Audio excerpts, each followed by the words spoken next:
The topic of religion is surely an interesting topic. Often revolved around love, peace, and understanding, religion has its place in almost everyone's lives. And while most of us think of it as a source of positivity, there is no doubt about the darker sides of it, and the actions of people taken in the name of religion. In 1978, cult leader Jim Jones would poison an entire settlement of people, which led to the suicides of over 900 people, all in the name of God. Today, we'll be talking about Jonestown, and while most of the topics covered on this channel are fictional, today's story is nothing short of the truth.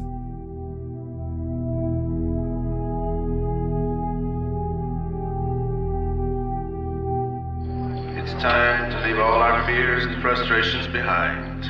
It's time to take the final step together to eternal life. Oh, I love you, I love you, I love you all. That's right. Bring your families, everyone come to the pavilion, that's right.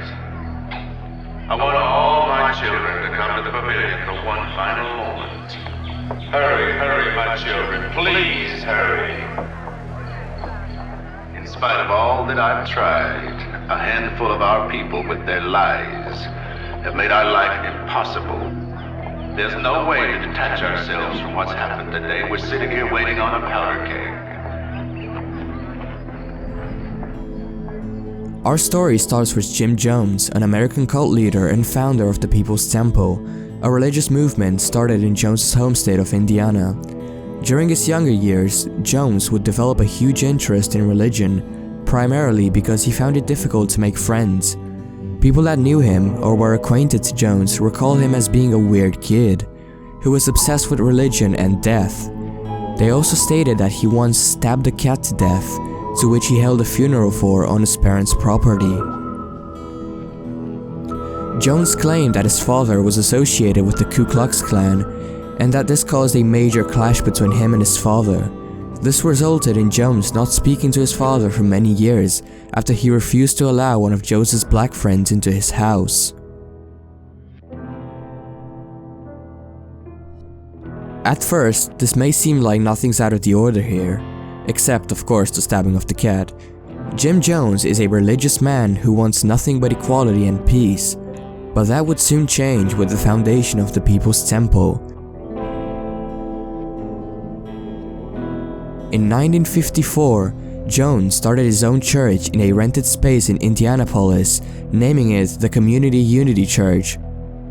To attract people, Jones and other members would organize so-called spiritual healings that would not only attract new members, but generate income. These healings would involve chicken livers and other animal tissues, which Jones claimed to be cancerous tissues removed from the body. These events, however, were knowingly faked. But because it was generating a lot of attention, they expanded this operation by attracting practitioners of spiritualism. In 1956, Jones bought his first church building. He named it Wings of Deliverance, but later that year he would rename it to the People's Temple Full Gospel Church. But this didn't stop here. Jones and his members would attend various religious conventions, where an estimated number of 11,000 people would attend.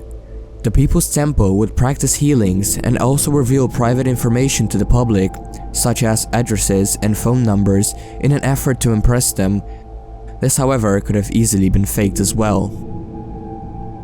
By the 1970s, the People's Temple would be based in San Francisco, where they gained significant political influence.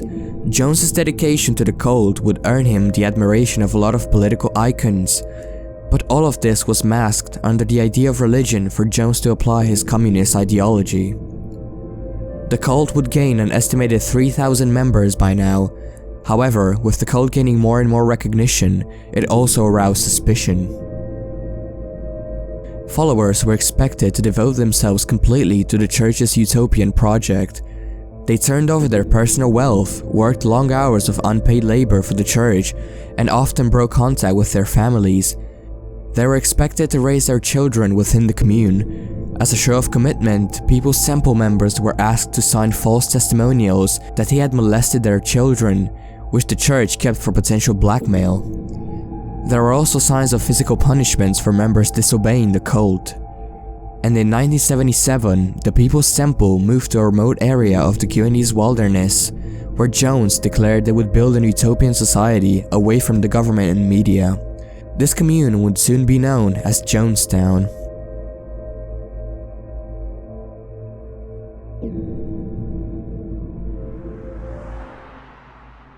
During that period, things got even darker. Jonestown began drills called White Nights, in which members would practice committing mass suicide. Everyone, including the children, were told to line up. They were all given a small glass of red liquid to drink and were told that it contained poison and that they would die in 45 minutes. When the time came, Jones told everyone that the poison was not real and that it was just a loyalty test. However, the time would come when it would become necessary for members to die by their own hands. On November 17, 1978, US Congressman Leo Ryan would visit Jonestown on behalf of several claims of abuse from within the cult. Jim Jones declined permission for Leo to do so, but he pursued it anyways. During his stay in Jonestown, he attempted to speak directly to Jones, but he refused. Meanwhile, several members of the People's Temple expressed their desire to leave the place, which Leo was keen on helping them. A temple member even handed a note secretly to an NBC correspondent, which read, "Please help me get out of Jonestown." Leo, along with several others, were ordered to leave the premises, but he promised he would come back and help others in need. Unfortunately, that day would never come, because as they were preparing to take off, several cult members opened fire on the plane, injuring those inside and killing Leo. Wounded survivors ran or dragged themselves bleeding into the forest. Meanwhile, Jones would announce that it was time for the final White Night. Hundreds of people, including children, were queued in line to get cups of cyanide punch and syringes. It was stated that hundreds of people were giving this poison to their kids and themselves, and that they were all silently walking around like they were in a trance and waiting to die. When the troops reached Jonestown the next morning, they discovered the bodies of 918 people, including 276 children. Jim Jones was also found dead by a gunshot, which is speculated to have been self-inflicted. The events at Jonestown constituted the greatest single loss of American civilian life in a deliberate act, and the few survivors are still out there telling their stories.